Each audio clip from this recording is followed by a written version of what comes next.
en una historia, como hemos cantado, en una historia fascinante, en una historia grandiosa, una historia que Dios a través de su palabra nos muestra para nuestras vidas.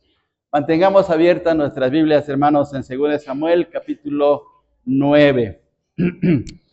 Es un capítulo corto, tiene solamente 13 versículos y es la historia de dos personajes centrales aquí. Tiene que ver con la historia del rey David, que es el personaje principal, y luego con Mefiboset. Y ahorita vamos a hablar acerca de esta historia. Los niños pueden salir si gustan. Los niños tenemos clase, tenemos un saloncito para que los niños puedan estar tranquilos y de esta manera poder estudiar la palabra del Señor de la manera correcta. Entonces, vuelvo a repetir la cita, hermanos, 2 Samuel capítulo 9. Antes de entrar de lleno a esta meditación de la palabra de nuestro Dios,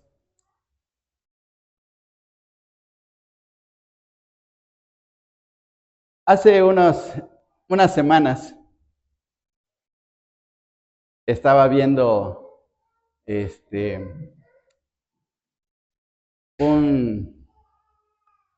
un video, que tiene que ver con el Chavo del Ocho.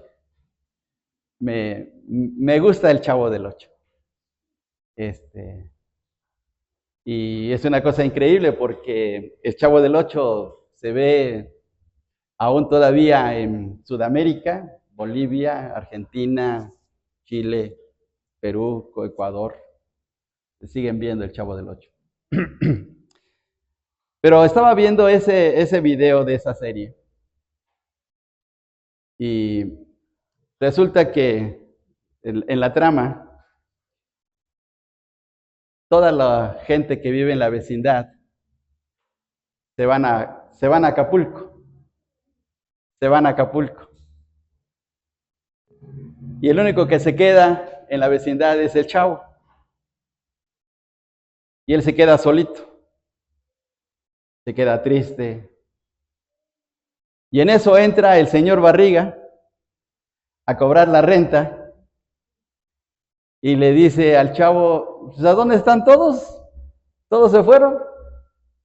Y entonces el chavo le dice, pues es que todos se fueron a Acapulco, y se enoja de momento el señor Barriga, le dice, ¿cómo es que todos se van a Acapulco? No me pagan la renta, y cómo es que tienen para irse de paseo, y bueno, ahí está tratando de echar su coraje el dueño de la vecindad. Pero entonces reflexiona y dice, bueno, pues si todos se fueron a Acapulco, ¿por qué yo no? Y le dice al chavo, bueno, pues si todos se fueron a Acapulco, pues yo también me voy. Y se sale y ya va rumbo hacia la puerta ya para irse de la vecindad. Y se detiene y se voltea y le dice al chavo, chavo, ¿quieres ir a Acapulco? Y el chavo se queda sorprendido, porque no se esperaba esa invitación, no se esperaba ese momento especial. Y le dice, sí, yo, sí, chavo, vamos a Acapulco. Y se lo lleva. Hizo un acto de bondad para él. La historia de aquí, de la Biblia, es una historia mucho más grandiosa, porque es una historia de una bondad increíble. Y es el reflejo de lo que Dios está haciendo a nuestro favor. Leamos la historia, hermanos, ahora aquí. Una historia que es verdadera, que tiene un mensaje espiritual.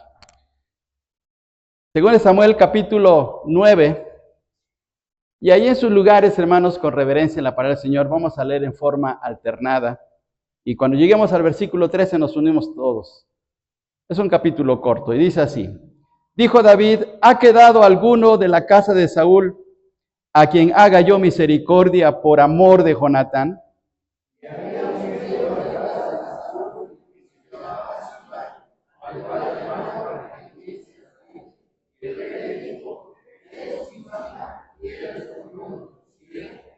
Y el rey le dijo, ¿No ha quedado nadie de la casa de Saúl a quien haga yo misericordia de Dios? Y Siba respondió al rey, aún ha quedado un hijo de Jonatán lisiado de los pies.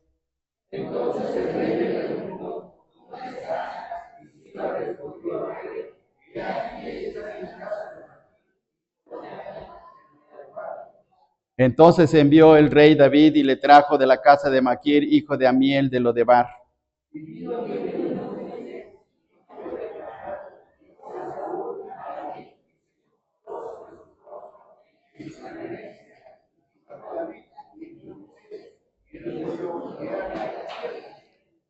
Y le dijo David, no tengas temor, porque yo a la verdad haré contigo misericordia por amor de Jonatán tu padre, y te devolveré todas las tierras de Saúl tu padre, y tú comerás siempre a mi mesa.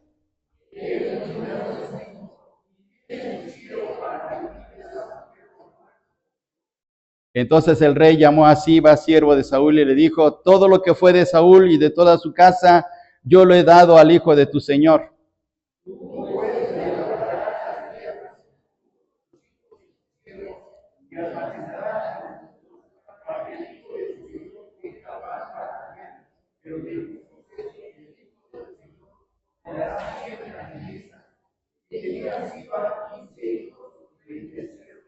Y respondió Siba al rey, conforme a todo lo que ha mandado a mi señor el rey y a su siervo, así lo hará tu siervo. Mefiboset dijo al rey, comerá a mi mesa como uno de los hijos del rey.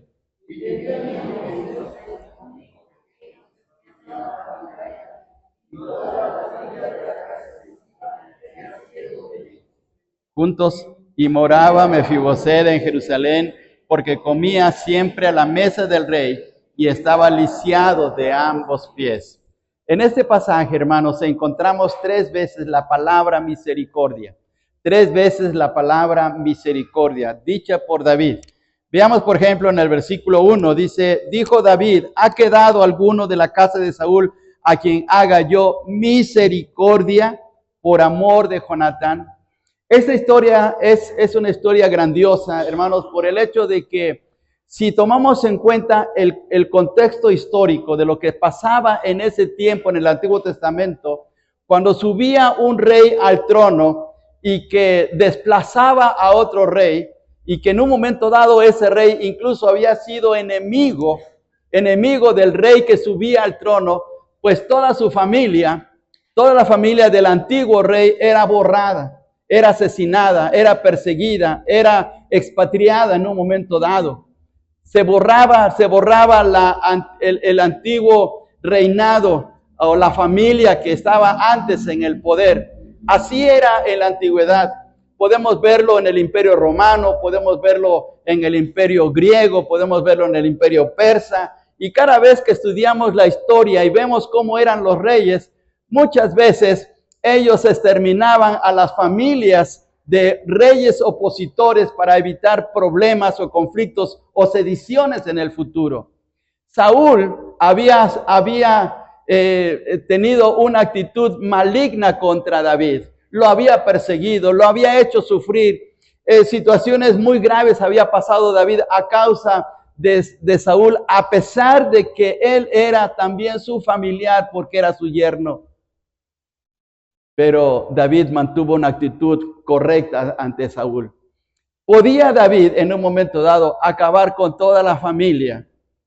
Ahora que ya estaba en el trono y que Dios le había dado fama y le había dado poder y tenía la bendición incluso de Dios.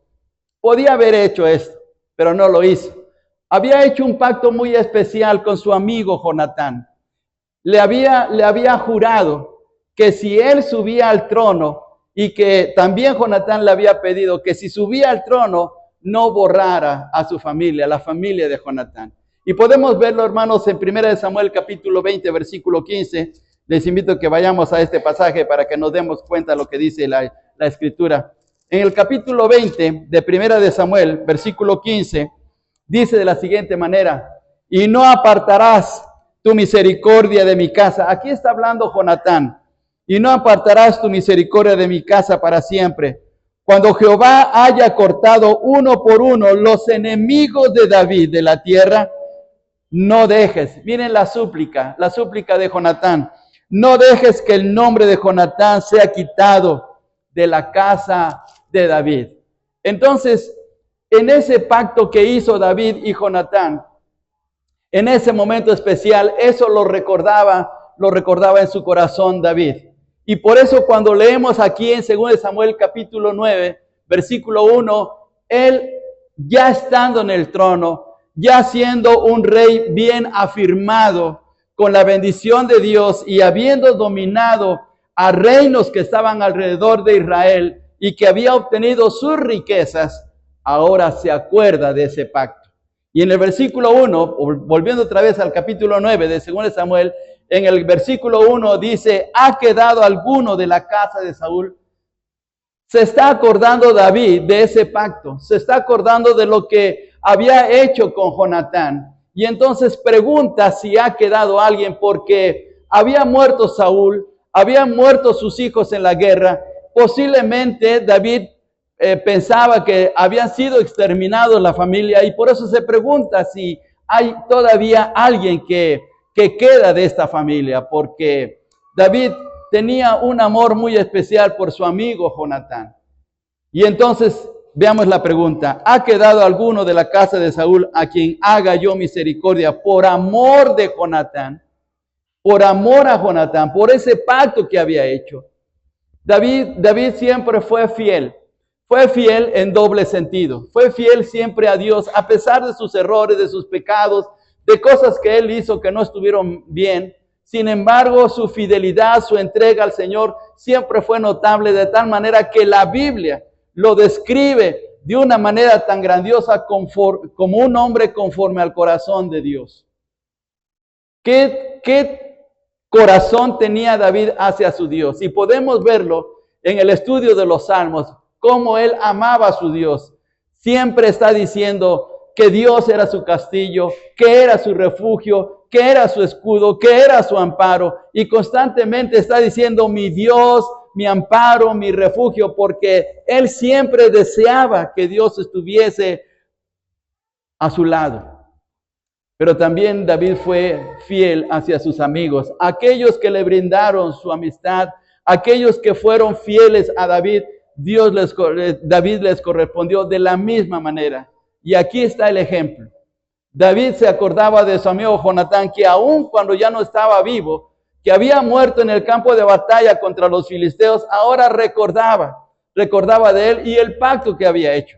Podía haberse olvidado, podía haber dicho, bueno, qué bueno que ya se terminó esa familia, que tantos problemas me causó a mí, ya murió Saúl, que tanto perjuicio me hizo, que me hizo llorar, que me hizo sufrir, que me persiguió injustamente. Qué bueno que ya su familia fue borrada y junto con él. Pudo haber pensado de esa manera, pero no lo hizo. Porque David era fiel también a sus amigos. Y en 2 Samuel capítulo 4, versículo 4, dice de la siguiente manera, fijémonos lo que dice en este texto. 2 Samuel capítulo 4, versículo 4, y Jonatán, hijo de Saúl, tenía un hijo lisiado de los pies. Tenía un hijo lisiado de los pies. Tenía 5 años de edad cuando llegó de Jezreel la noticia de la muerte de Saúl y de Jonatán, y su nodriza, la nodriza del hijo de Jonatán, le tomó y huyó, y mientras iba huyendo apresuradamente se le cayó el niño y quedó cojo. Su nombre era Mefiboset. Ahí está el asunto de Mefiboset. Mefiboset era un niño, hijo de Jonatán, pero cuando ocurrió la noticia grave de la muerte de Saúl, su nodriza quiso protegerlo. Lo tomó en sus brazos, lo sacó de la casa y huyó, dice el texto. ¿Por qué estaba huyendo? Porque sabía la nodriza que al morir Saúl, al morir Jonatán y los hijos de Saúl, esa familia podía ser barrida, podía ser exterminada por el nuevo rey. Porque esa era la costumbre. Porque es así como hacían los reyes en la antigüedad. Pero en su huida, tomando al niño en el camino, Posiblemente tropezó. Se le cayó el niño. ¿De qué manera se le cayó el niño? No lo describe, pero el caso es que se le cayó y el golpe fue tan brutal que dejó lisiado al niño. ¿Desde qué altura se le cayó?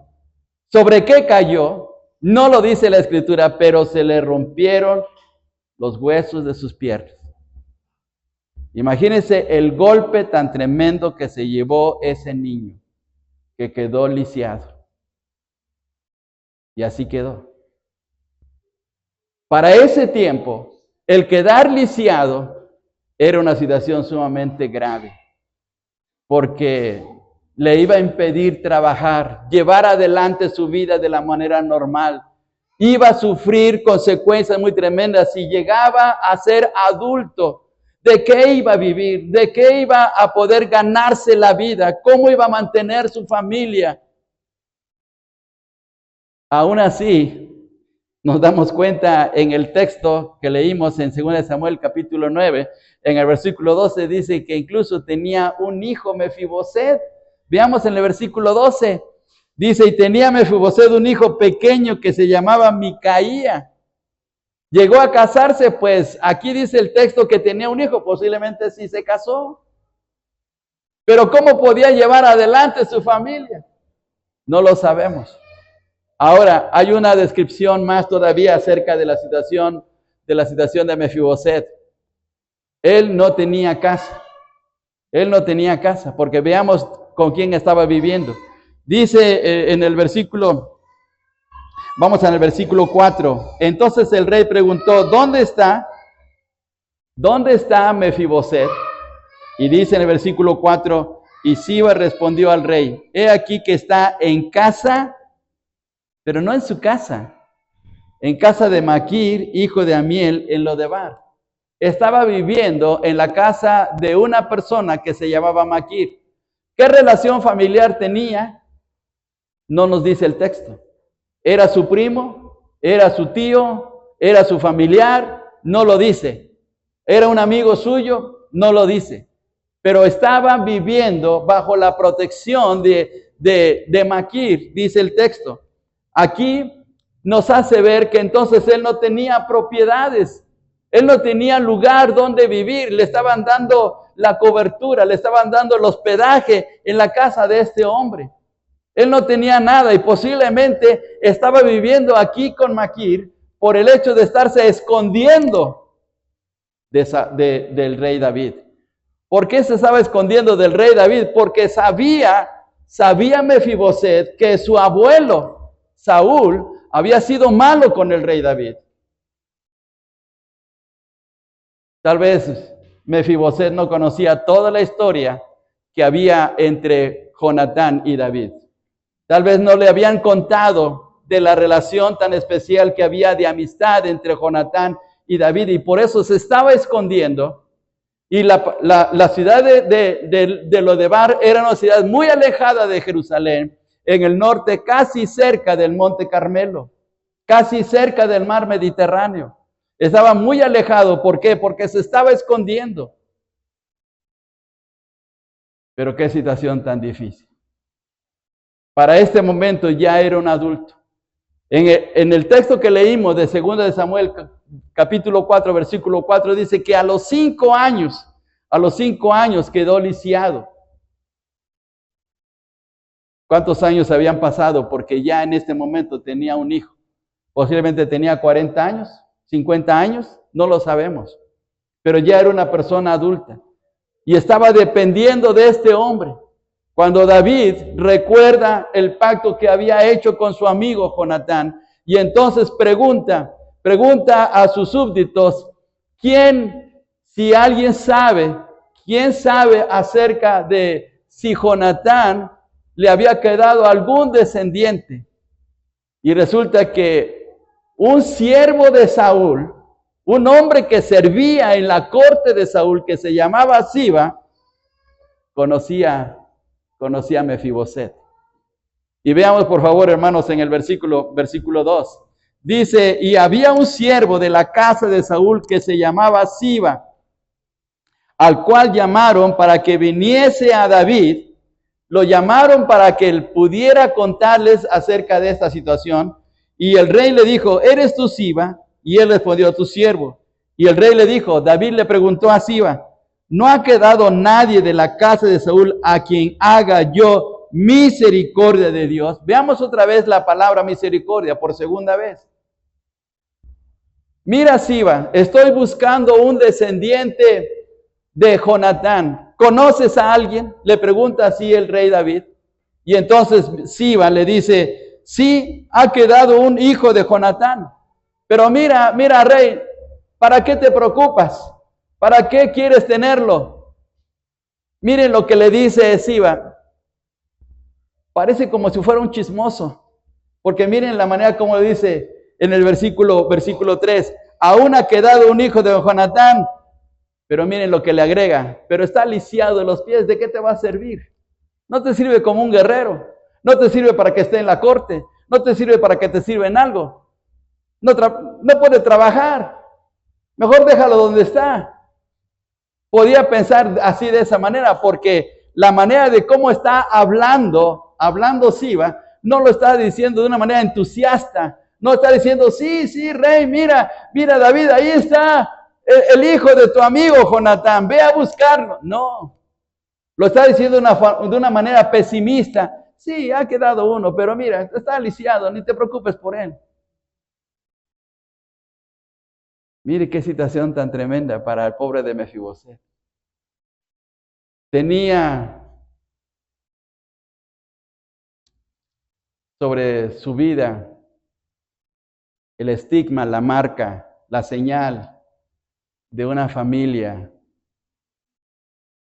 y de un abuelo que no había actuado correctamente en el gobierno de Dios. Y él tal vez se sentía destrozado, se sentía mal por ser parte de esa familia y por eso se escondía, o tal vez se estaba escondiendo en la casa de Maquir para que nadie lo descubriera, pero Siba sabía dónde vivía él. ¿Cómo lo sabía? No sabemos, pero sabía de él. Era un siervo de Saúl. Y dice en el versículo 4, entonces el rey le preguntó, ¿dónde está? Y Siba respondió al rey, he aquí que está en casa de Maquir, hijo de Amiel, en Lodebar. Vuelvo a repetir, la ciudad de Lodebar estaba muy lejos y no era una ciudad tan importante. La palabra Lodebar está compuesta por dos palabras, por lo y debar. El lo es el negativo del hebreo, significa no. Cuando los judíos dicen no, dicen lo. En inglés el no se pronuncia de una manera, en alemán de otra manera, pero en hebreo es con lo. Debar significa pasto y significa no pasto. La palabra significa no pasto. No hay pastos. Vivía en un lugar donde no había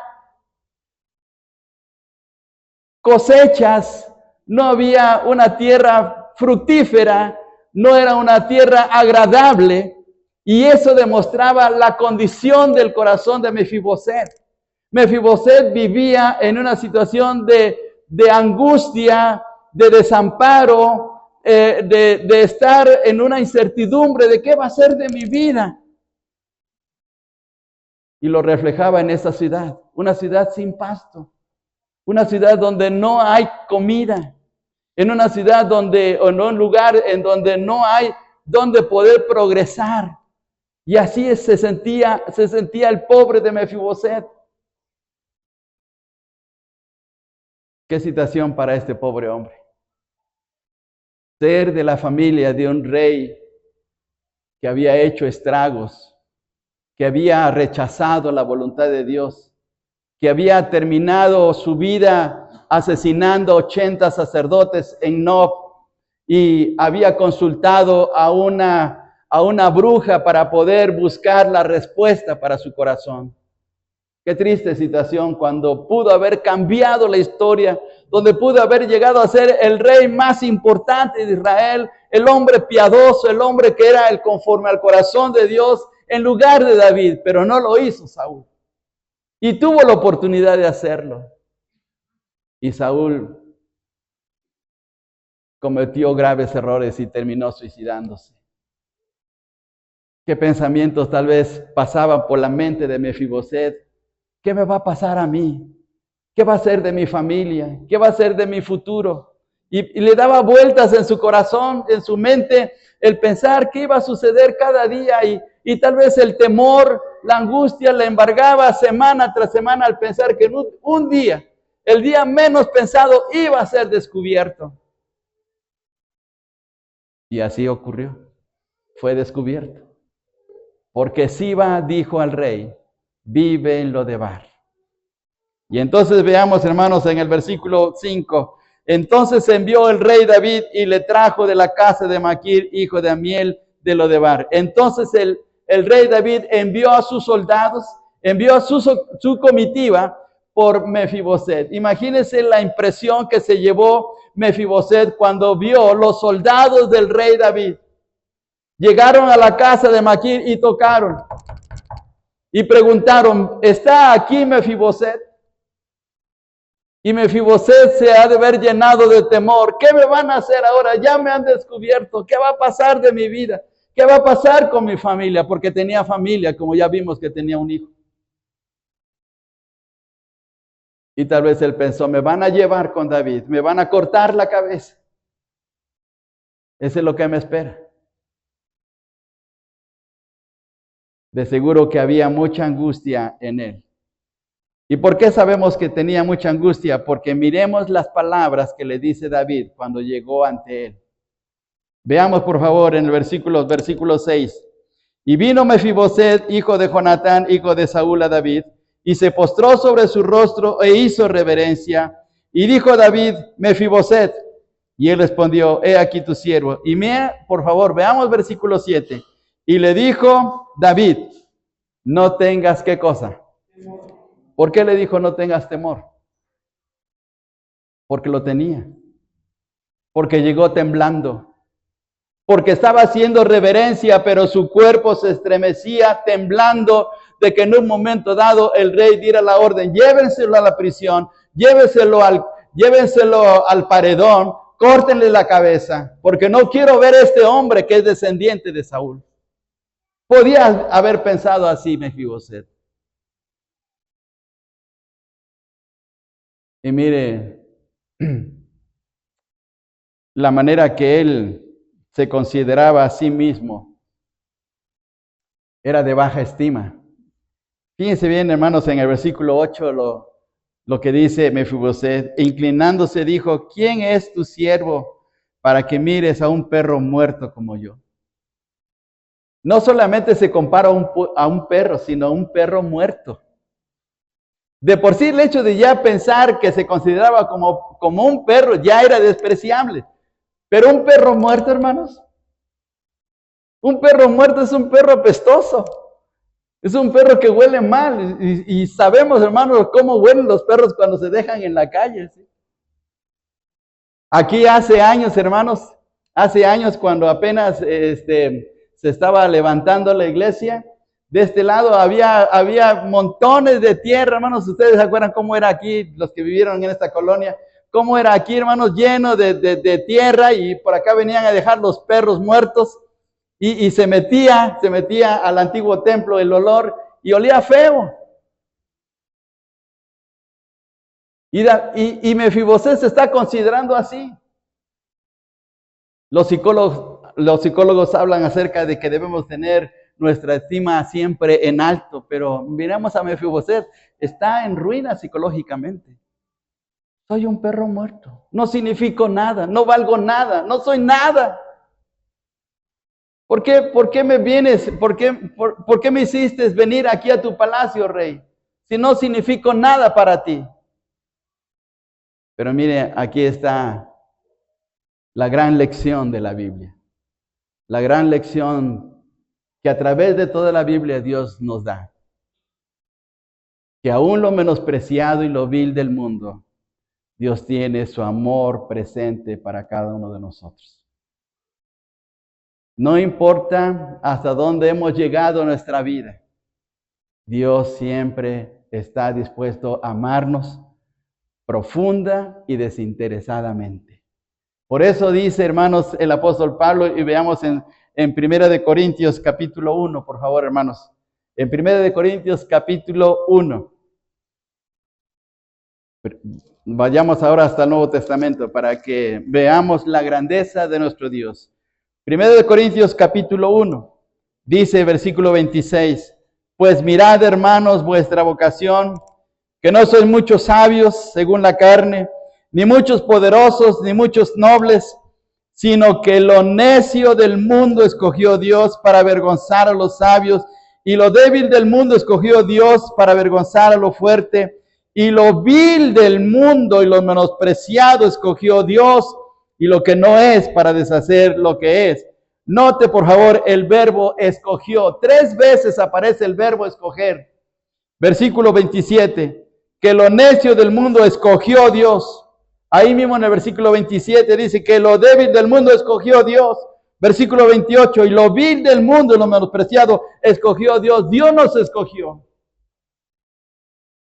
Al igual que Mefiboset, nos escogió el Señor. Y podríamos decir, al igual que Mefiboset, Señor, ¿por qué pones la mirada en mí? Y perdón por la expresión, pero es lo que dice aquí la Biblia. Señor, al igual que Mefiboset, soy perro muerto. ¿Por qué te fijas en mí? ¿Qué te puedo dar? No tengo absolutamente nada. Pero Dios es grande. Pero Dios es misericordioso.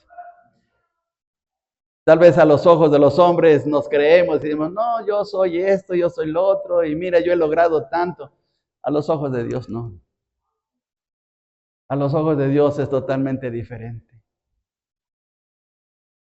Y Mefiboset se sentía así delante del rey David, al ver su reino tan imponente, al ver un rey valeroso, bendecido por Dios, lleno de prosperidad. ¿Qué era Mefiboset? No era nada ante el rey David. Pero veamos, regresando otra vez al pasaje de 2 de Samuel, capítulo 9. Dice en el versículo 7, y dijo David, no tengas temor, Mefiboset, no tengas temor, porque yo a la verdad haré contigo, y aquí está la tercera vez, haré misericordia por amor de tu padre. Hice un pacto con tu papá, hice un pacto con tu padre, así es que no te preocupes, tus problemas son mis problemas, tus luchas son mis luchas, tu escasez es mi escasez, y todo lo que tú tengas va a ser mío también, así es que no te preocupes. Te voy a ayudar, te voy a sacar de esta situación. Estás viviendo en Lodebar, en un lugar miserable, en un lugar donde no hay pastos, donde no hay comida, pero ven a mi mesa.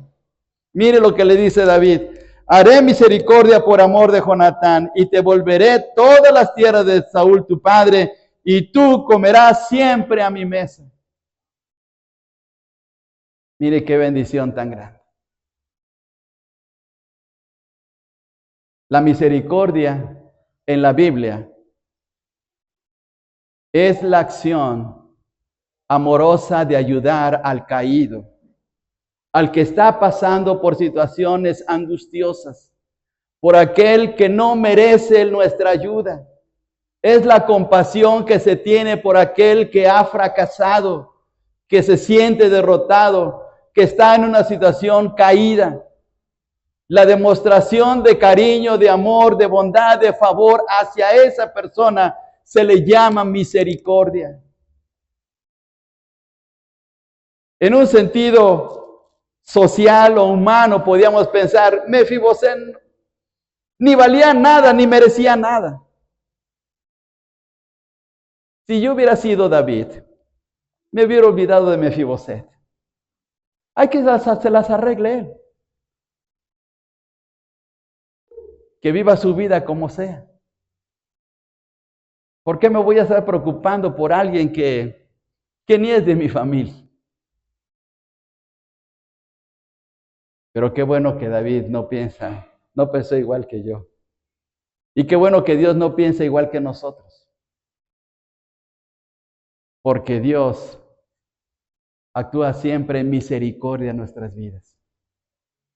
Lamentaciones capítulo 3, no leamos el pasaje, pero Lamentaciones capítulo 3 dice, por la misericordia de Dios no hemos sido consumidos, por la misericordia de Dios.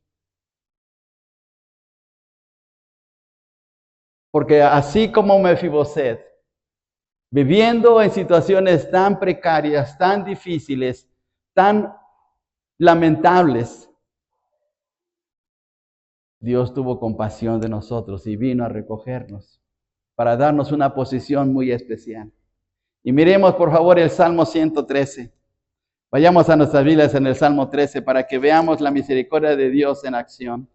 En el Salmo 13 dice de la siguiente manera, porque este Salmo hasta lo cantamos, dice en los versículos del 7 al 9. Salmo 113, versículos del 7 al 9. Él levanta del polvo al pobre y al menesteroso alza del muladar para hacerlo sentar. ¿Con quiénes? Con los príncipes de su pueblo. Él hace habitar en familia al estéril que se goza en ser madre de hijos y aleluya. Veamos por favor, hermanos, en el versículo 8. Para hacerlo sentar, ¿con quiénes? Con los príncipes. ¿A dónde invitó David a comer a Mefiboset? A su mesa. ¿Quiénes se sentaban en la mesa del rey? También los hijos. ¿Y qué eran los hijos del rey? Eran príncipes. Ahí estaba Absalón, ahí estaba Amnón, ahí estaba también Tamar y todos los hijos de David sentados a su mesa. Y dentro de todos esos príncipes, vestidos elegantemente a la moda de ese tiempo, enjollados, bien presentados, porque eran los hijos del rey, ahí estaba un pobre, desdichado, invitado a la mesa, que era Mefiboset. Y de la misma manera, hemos sido invitados a la mesa del rey nosotros. De lo vil y menospreciado del mundo, el Señor nos escogió para sentarnos con príncipes. Un día, hermanos, nos vamos a sentar allá arriba en el cielo, en la mesa del gran rey, que es nuestro Señor Jesucristo. Y habrá príncipes y habrá reyes que aceptaron a Cristo en su corazón. Pero ahí estaremos nosotros, pobres plebeyos, pero sentados a la mesa del rey con dignidad, por la sangre preciosa de Cristo, por su misericordia, porque Él nos escogió. Y dice aquí el texto, hermanos, que David le regresó todo lo que era de su abuelo Saúl. Veamos, por favor, regresando al pasaje. 2 Samuel, capítulo 9, versículo 10. Versículo 9. Entonces el rey llamó a Siba, siervo de Saúl, y le dijo, todo lo que fue de Saúl, fíjense bien lo que está diciendo, todo lo que fue de Saúl y de toda su casa, yo lo he dado al hijo de tu señor. Es decir, te lo he dado a Mefiboset. Tú pues, dice versículo 10, tú pues le labrarás las tierras, tú con tus hijos y tus siervos, y almacenarás los frutos, para que el hijo de tu señor tenga pan para comer. Pero Mefiboset, el hijo de tu señor, comerá siempre a mi mesa. Y tenía Siba 15 hijos y 20 siervos. Siba se iba a encargar de las propiedades de Mefiboset, y lo que no podía hacer Mefiboset lo iba a hacer Siba, por orden del rey. Mire qué privilegio tan grande. Qué bendición. Le devuelve todo lo que supuestamente había perdido. Y mire, al ser hijos del rey, tenemos todas las bendiciones de Dios a nuestro favor. Veamos Efesios capítulo 1 y versículo 3, hermanos. Efesios capítulo 1 y versículo 3. La carta a los Efesios capítulo 1 y versículo 3 dice de la siguiente manera. Todos juntos vamos a leer este texto. Efesios capítulo 1 y versículo 3. Todos juntos. Bendito sea el Dios y Padre nuestro Señor Jesucristo, que nos bendijo con toda bendición espiritual en los lugares celestiales en Cristo. ¿Que nos bendijo con qué? Con toda bendición espiritual, todas las bendiciones. De tal manera que a través de nuestro Señor podemos decir confiadamente que si Jehová es nuestro pastor, nada nos faltará. Nada nos faltará.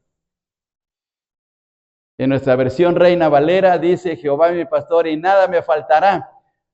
El verbo faltar está en tiempo futuro, de que día tras día no nos va a faltar nada. Pero la traducción del hebreo está en presente. La versión en hebreo dice, el Señor es mi pastor, nada me falta ahora. Ahora nada nos falta. Todo lo tenemos a través de Él. Que a veces pasamos por cierta escasez, que así a veces pasamos por ciertos problemas, es porque Dios en su misericordia, en su sabiduría nos hace pasar para depender de Él, pero nunca nos va a dejar. Nunca va a estar lejos de nosotros. Él ha prometido que siempre estará a nuestro lado. Y Mefiboset se iba a tener el privilegio de estar a la mesa del rey. Y veamos cómo termina el versículo 13 del capítulo 9 de 2 de Samuel. Dice de la siguiente manera, y moraba Mefiboset en Jerusalén. ¿En dónde creen que vivía ahora? Ahora vivía en el palacio. Había dejado la casa de Maquir en Lodebar, en ese lugar de esterilidad, en ese lugar donde hacía falta el alimento, donde no prosperaba, donde tenía momentos angustiosos, para ahora estar feliz y en abundancia en Jerusalén, en el palacio del rey. Y dice, termina el texto diciendo, porque comía, ¿cuándo comía? Siempre, siempre. ¿Cuándo va a estar el Señor con nosotros? Siempre, siempre, siempre. Así es que, si estamos pasando por un momento difícil, angustioso, en una incertidumbre, en una situación donde no sabemos qué va a suceder en esta semana, qué situaciones van a ocurrir en nuestra familia, como dijo David a Mefiboset, no tengamos temor, porque alguien mucho mejor que David, alguien más grande que David está con nosotros y es el Señor Jesucristo. Y Él dijo claramente, yo estaré con vosotros todos los días. ¿Cuándo? Hasta el fin del mundo. Hasta el fin del mundo. Así es que todas nuestras situaciones que pasamos, tal vez adversas, difíciles, no son comparables con lo que vamos a recibir de parte del Señor. Y dice otra vez, porque comía siempre a la mesa del rey. Y otra vez se menciona esta amarga experiencia de Mefiboset. Y estaba lisiado de ambos pies. Sí, pero ahora en una posición diferente. Ahora bajo el cuidado, bajo la protección, bajo la atención, bajo la mirada de David. Y así como Mefiboset, también estamos nosotros. Porque por su misericordia hemos sido alcanzados. Daniel capítulo 9 y 2 versículos más y terminamos. Daniel 9:9 dice de la siguiente manera. Daniel 9:9. Y lo leemos todos juntos. El libro de Daniel capítulo 9 versículo 9. Veamos lo que dice este tremendo pasaje. De Jehová nuestro Dios es el tener misericordia y el perdonar, aunque contra Él nos hemos rebelado. Mire qué grandioso es nuestro Dios. Porque de Jehová, dice, de Jehová nuestro Dios es el tener misericordia y el perdonar, aunque contra Él nos hemos rebelado. Y Dios sigue teniendo misericordia hacia nosotros, aun cuando lo hemos fallado, pero su misericordia es grande. Y veamos en Efesios capítulo 2, versículo 4, volviendo otra vez a la carta a los Efesios. Capítulo 2, versículo 4. Dice de la siguiente manera, todos juntos lo leemos, Efesios 2:4. Pero Dios, que es rico en misericordia, por su gran amor con que nos amó. Pero Dios, que es rico en misericordia, por su gran amor con que nos amó. ¿Cree usted que Dios le ama en esta mañana? ¿Está usted seguro que Dios le ama? A pesar de cómo es usted, a pesar de cómo somos, a veces testarudos, rebeldes, desobedientes, ingratos, malolientes. ¿Nos ama? Claro que nos ama. Si David amó a Jonatán y amó a Mefiboset, mucho más grande es el amor de nuestro Dios. Y extiende su misericordia. Y si usted no tiene a Cristo en su corazón, si usted no ha recibido a Jesús como su Salvador personal, se está perdiendo lo más maravilloso de su vida. Porque el Señor quiere escogerle a usted para ser salvo, para experimentar de su gracia, para experimentar de su misericordia, para que todos sus temores, angustias, preocupaciones y situaciones de la vida estén en las manos de Él y pueda ofrecerle una vida mucho mejor, como lo hizo con Mefiboset el Señor a través de David. David salió de Lodebar para ir a Jerusalén, la ciudad más grandiosa de ese momento, en donde Dios estaba ahí con su pueblo y estaba con el rey. Y lo mismo quiere hacer con usted. Pero acepte a Jesucristo como su Salvador personal. Acéptelo en su corazón. Dígale, Señor Jesús, ven a mi vida. Te acepto como mi Salvador personal. Y si usted lo hace con sinceridad y se arrepiente de sus pecados, usted tiene vida eterna por medio de Cristo. ¿Le gustaría aceptar a Cristo? Si no lo tiene, ¿le gustaría aceptarlo? Hágalo en esta mañana. Dígale, Señor, ven a mi corazón, te entrego mi vida, ven a mí. Y yo quisiera invitarle en el amor del Señor. Quisiera levantar su mano para aceptar a Cristo. Alguien que aún no lo ha recibido. Si usted ya recibió al Señor, qué bueno, gracias a Dios. Pero si no lo ha hecho, levante su mano, diga, yo quiero aceptar a Cristo. Yo creo que Él venga a mi propia vida. Gracias a Dios. Gracias a Dios. Alguien más. Alguien más. Bien. Entonces, por favor, ¿quiere ponerse de pie? Ahí en su lugar. Vamos a inclinar nuestro rostro y vamos a orar. Por favor, siga esta oración. Señor Jesús,